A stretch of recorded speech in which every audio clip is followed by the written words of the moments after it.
Bitawan mo ako! Kunin mo na lahat ng pera ko! Huwag mo lang akong saktan! Wala ka nang magagawa. Akin ka.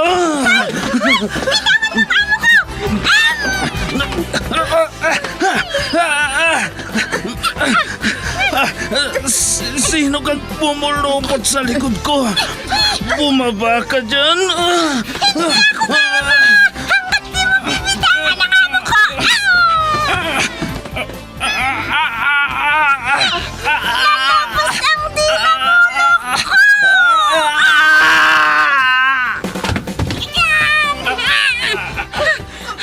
Ayan!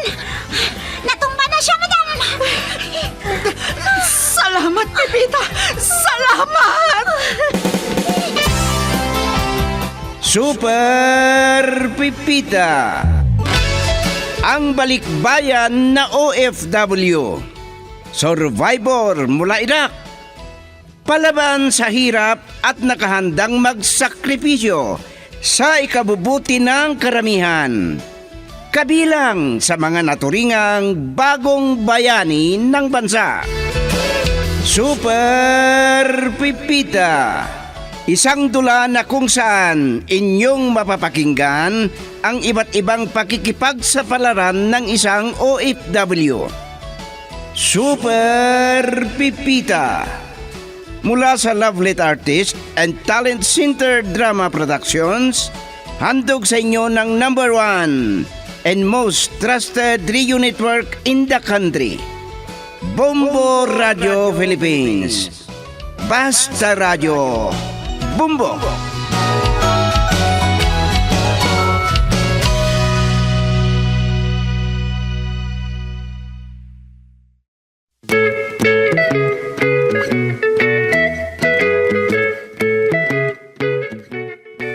Ang nakaraan, iba ang pagkadinig ni Mang Donato sa usapan ni Bitsay at ng kanyang kaibigan na doktor. Ganun pa man, nakaramdam ng tuwa ang matanda dahil ang akala niya'y nanliligaw ang doktor sa anak niyang si Bitsay. Nagalit si Esperanza sa kanyang asawa na si Donato dahil pinangunahan ang kanyang anak na pasamahan kay Dalmasio na susundo kay Pipita. Araw-araw na umiinom si Dalmasio, kaya nung minsan na tinawag ni Dalmasio si Pipita ay lumapit naman at sa kanilang pag-uusap dumating si Esperanza. At ngayon, narito ang karugtong ng isang linggong kwento na pinamagatang Kasi Gusto Ko. Anong magagawa mo? Dito sa ating dula, Super Pipita.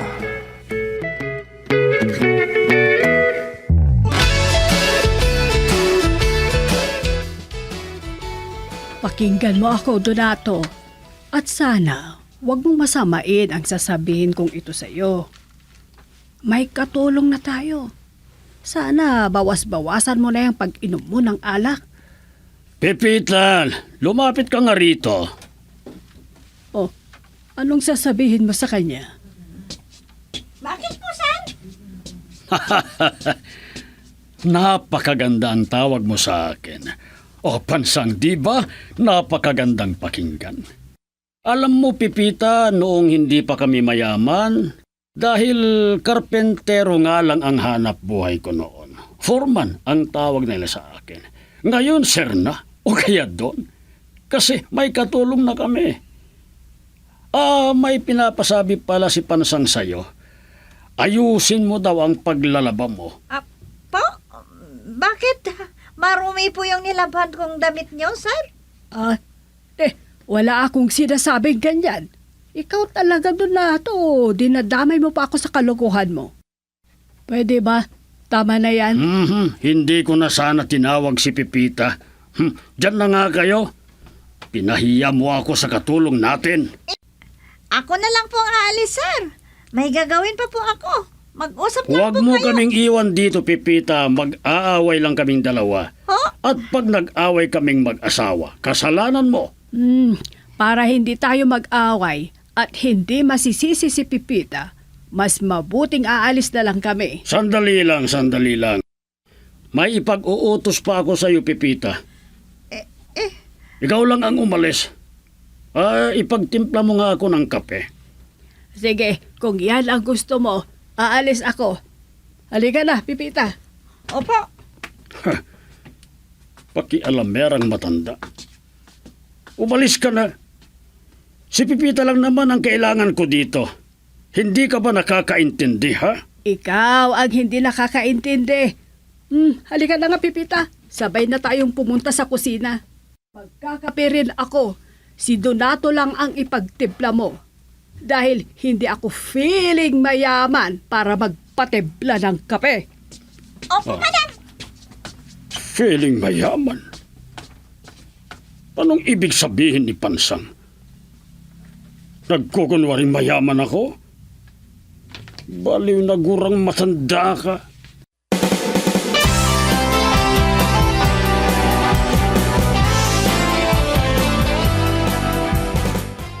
Hindi daw papasok ang boss namin. Kaya ako na naman ang mamamahala dito sa opisina. Tawagan ko nga si Ate Pipita. Kukumustahin ko ang kanyang trabaho dun sa bahay.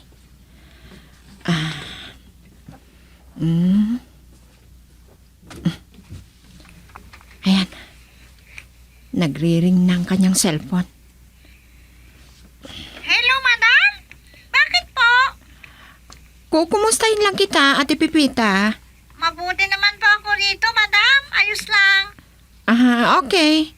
Sa bagay, alam ko naman na sanay ka sa mga gawaing bahay. Pagpasensyahan mo ng mga magulang ko, lalong-lalang na ang itay. Sobrang kulit. Opo, madam. O sige, yan lang. Bye.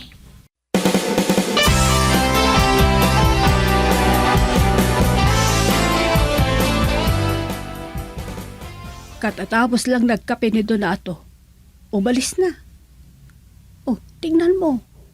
Pupunta doon sa tunay niyang kape. Oh? Bakit? May peking kape? Wala ka bang kapitbahay o kaya'y kasama sa bahay na lasinggero? Kaya hindi mo alam ang ibig kong sabihin? Ang ibig kong sabihin, Pipita. Alam mo, ang lasinggero na kagaya ni Donato, ang tunay nilang kape ay yung alak. Ganun pala yun? Kahit anong gawin namin ni Betchay para maawat na siya sa kaiinom. Ang laging sinasabi, kasi gusto ko, anong pakialam niyo? Ay, narinig ko na rin yan na sinabi niya. Bago ka pa lang dito, Pipita. Kaya ikaw na lang ang bahalang umintindi sa kanya.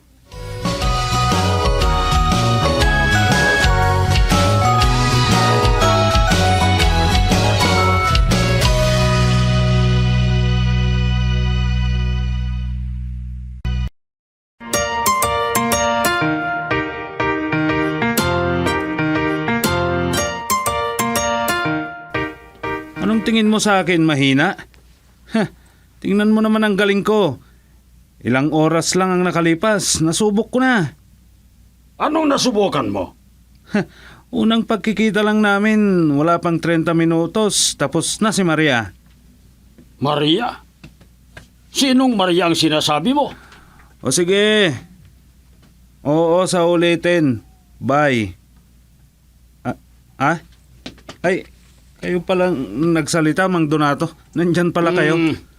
Nagulat kang nakakita sa akin, ano? Samantalang magkausap naman tayong dalawa. Ngayon ko lang kayo napansin. May kausap kasi ako sa cellphone ko. Ano? Walang hiya ka talaga. Akala ko ako ang kinakausap mo. Kagaya ka rin pala nung nakasalubong kong nagja-jogging. Akala ko nababaliw na siya. Kasi nagsasalitang mag-isa. May kausap pala siya sa cellphone.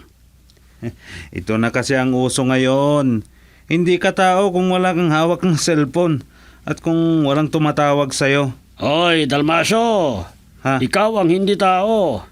Dahil hindi ka tumatanggap ng 30,000 sa isang buwan.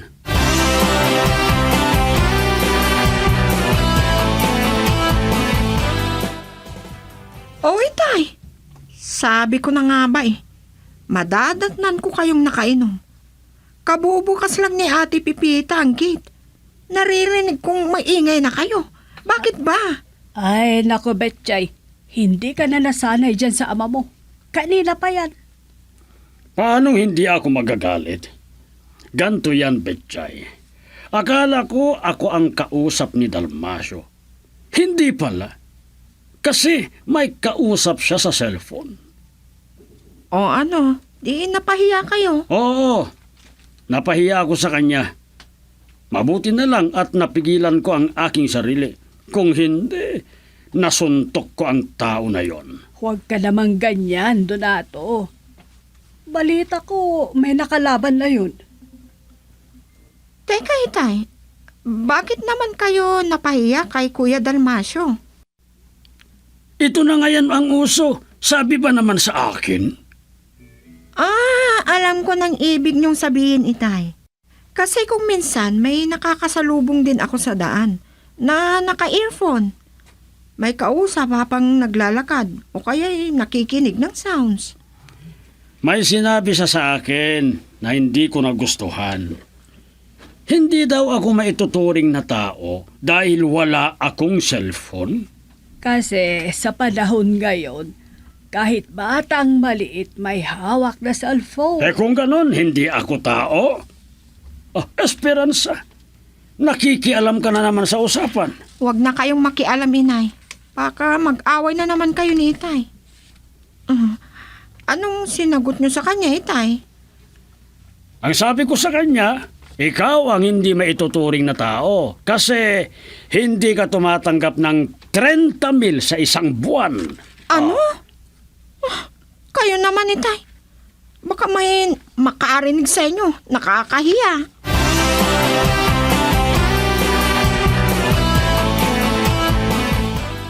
Mali yung sinabi ni Donato kay Dalmasyo. Baka may ibang nakarinig. Kamumuhian siya. Palagi kong nababasa yan sa Facebook. Kung ganon, yung mga walang cellphone, hindi sila tao. Betchay, bilhan mo nga ako ng cellphone para hindi sabihin ni Dalmasyo na yon na hindi ako tao. Anong tingin sa akin? Unggoy? Ano? Lang siya. Ambisyosong matanda. Ay naku, wag na po kayong kumontra. Hindi raw ako Ay, tao. baka marinig kayo ni Mang Donato. Anong tingin sa Mag-away akin? na naman kayo. Ang sasabihin niya na naman, wag kayong makialam.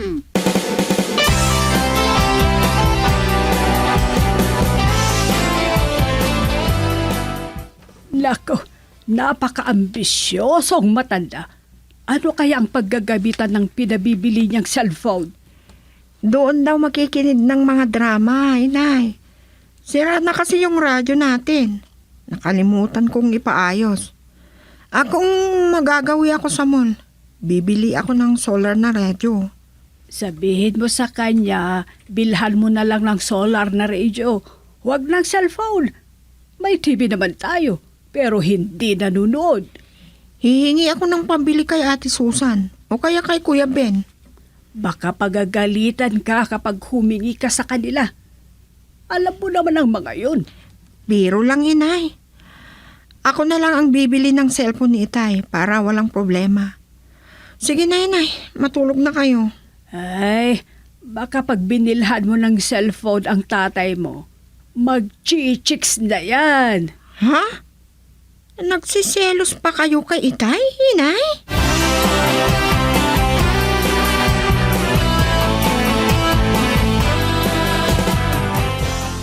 Dinaanan lang ako ni Mang Donato. Parang hindi niya ako nakita. Naiinis yata sa sinabi ko kahapon. Binibiro ko lang naman siya. Wala akong kapera-pera. Wala akong pang-load. Paano kaya yung usapan namin ni Carlos Miguel? Wala akong pantawag. Mabuti pa, puntahan ko na lang siya sa kanila.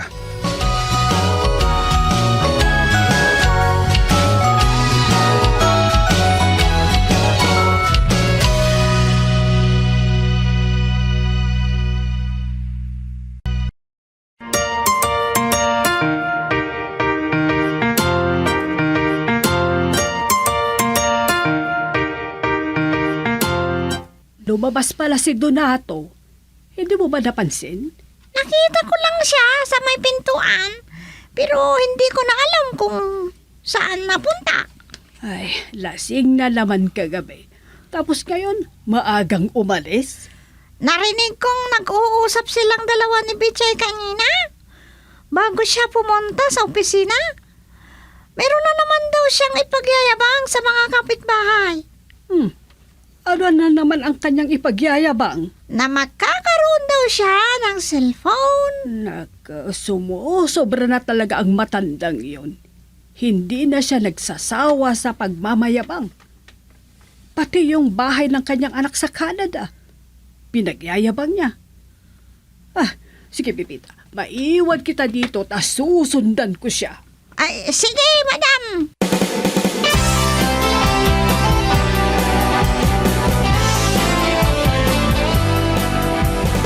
Magpapasama sana ako sa'yo bukas, Chris. Kaya lang may pupuntahan ka naman. Hindi bale. Ako na lang. Anong susunduin na sinasabi mo? Naayos na yung kotse ko. Oo, yun na ang gagamitin ko. O sige, bye.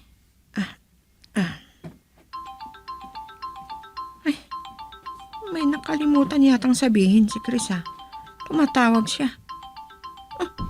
Si Ate Pipita naman to. Hello? Hello, madam.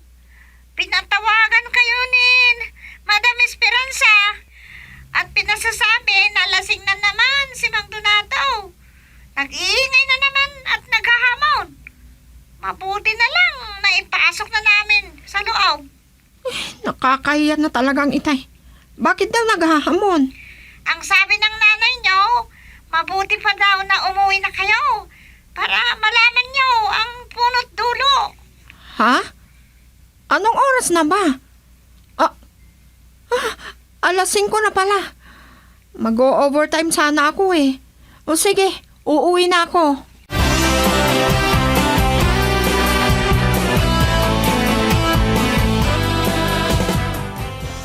Ang mga walang hiyang inggiterang kapitbahay. Hindi tayo mayaman, bakit daw kumuha tayo ng katulong? Iyan ba ang dahilan kaya kayo naglasing itay? Naghahamon na kayo. Paano kasi? Pinagyabang ko na bilhan mo ako ng cellphone. Pinagtripan ba naman ako ni Epeng? Babalo na yon, walang hiya. Itay, masama yan. Huwag kayong mamiminta sa kapwa nyo. Meron pa nga nainis sa akin eh. Dahil sa sinabi ko na hindi siya tao dahil hindi siya sumasahod ng 30,000 sa isang buwan. Sinabi nyo na sana na nabasa nyo sa post sa Facebook. Sasabihin na naman sa akin na sinungaling ako. Wala naman akong cellphone. Paano ako makakabasa ng mga post? Ay, oo nga pala no. Pati ako, natataranta sa inyo. Tawag ako sa Ate Susan mo para makausap ko siya. Hihingi nga ako ng pambili ng cellphone ko. Huwag kayong mag-alala, itay. Dadaanan ko kayo dito mamaya. Pupunta tayo sa mall. Piliin nyo na yung gusto nyong cellphone. Bibilhin ko para sa inyo. Yan ang gusto ko. Magkakaroon na rin ako ng cellphone sa wakas.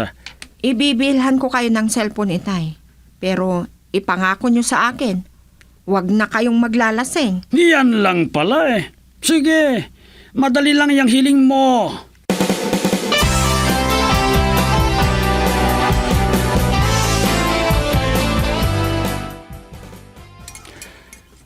Ito ang kinaiinisan ko, Pipita, kapag ako'y nalasing.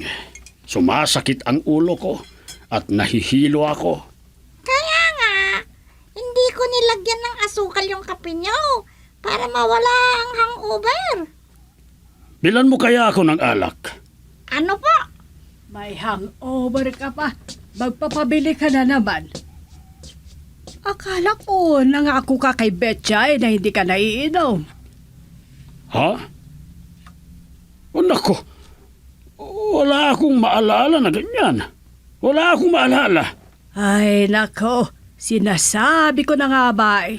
Pipita, kapag nagkaroon na ako ng cellphone, pwede bang turuan mo akong gumamit? Opo, Mang Donato. Parang nakalimutan mo na yung tawag mo sa akin. Mas magandang pakinggan pag senyor. Okay, senyor, kung yan ang gusto niyong tawag ko sa inyo. Sige po, inumin niyo na yung kape niyo. Lalamig na yan.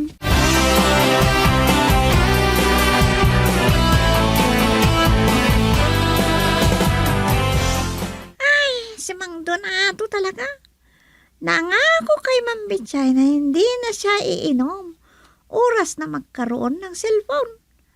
At sa cellphone na niya uubusin ang kanyang oras. Ay, sana nga.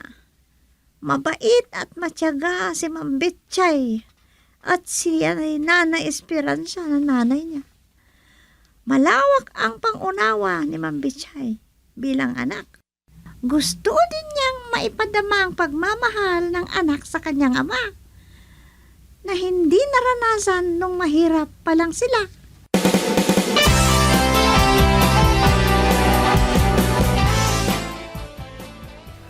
Marami na tayong napunta na pwesto dito sa mall, Itay. Hindi pa ba kayo nakapili? Ayaw niyo ba yan? Nagkakalaga ng 70,000? Ano? Yang cellphone na yan nagkakahalaga ng 80,000? Mas mahal pa yan kesa sa TV. Anong gusto niyo? Cellphone o TV? Betchay naman, niloloko mo ako Aanhin ko naman ng TV. Meron na nga tayo sa bahay. Oh, sino ang tinititigan mo? Si Chris. Sumusunod sa atin, Itay. Nakita na niya ako. Sinong Chris? Yung kaibigan ko na doktor. Tignan mo nga naman. Magkakamanugang ako ng isang doktor. Nako, napakaswerte ko talaga.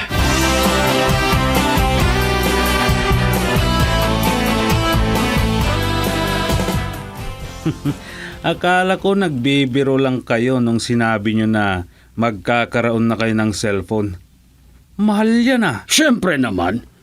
Bibilihan ba naman ako ng anak ko ng mumurahin? Hindi naman ako papayag.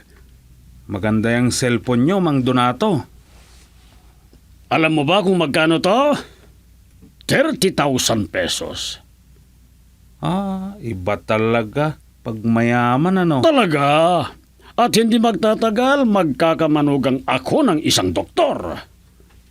Ha? Oh, Doktor? Oo. Mas lalong maiinggit ang mga kapitbahay namin yan. Oras na magkaroon ako ng manugang na doktor, di ba? Akala ko walang nanliligaw kay Betchay. May nobyo na pala. Ako, Mang Donato. Magdodoktor ako.